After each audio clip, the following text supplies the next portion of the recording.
आपण एक स्वामी अक्कलकोटला असताना स्वामींची जर कृपादृष्टी झाली, स्वामींची जर कृपादृष्टी झाली तर महाराज काय करू शकतात सेवेकऱ्यांसाठी.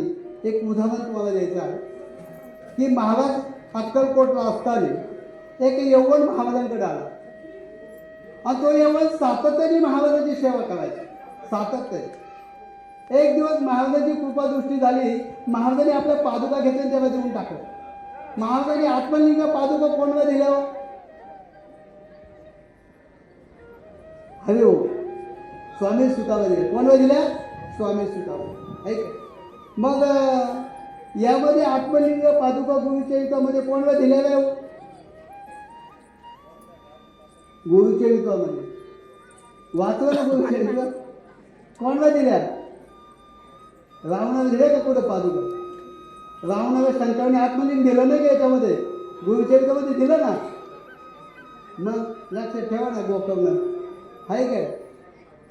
म्हणून ते आत्मा पादुका आहे, त्या आत्मा पादुका त्याच्या हरिभाऊ दिल्या, त्याच्या आपल्या पादुका त्या यवनाला दिल्या. आणि त्यावेळी त्या यवनाला त्या पादुका दिल्या, तो यवन त्या पादुका घेऊन एक अक्कलकोटपासून एक छोटंसं मंदिर आहे, त्या मंदिरापाशी जाऊन बसले आणि सातत्याने त्या पादुका तो पूजा करायचा.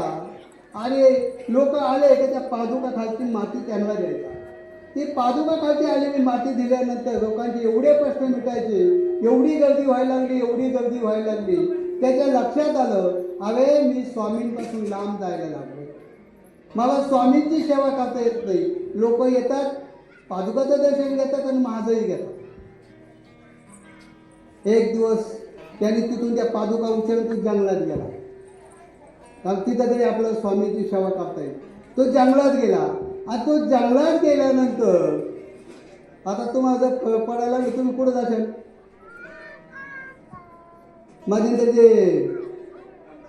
आणि मग जंगलात गेला, तिथं सुद्धा लोक जायला लागले. त्याच्यानंतर सुद्धा तो मग दगड हाणायला लागला. दगड हाणं, पण जेव्हा दगड लागलं त्याचं पहिलं काम व्हायला, मग लोक दगड लागल म्हणून प्रयत्न करायला लागले. बघा ही कशी कृपा होती. कारण टाईम झालेला आहे. श्री स्वामी समर्थ.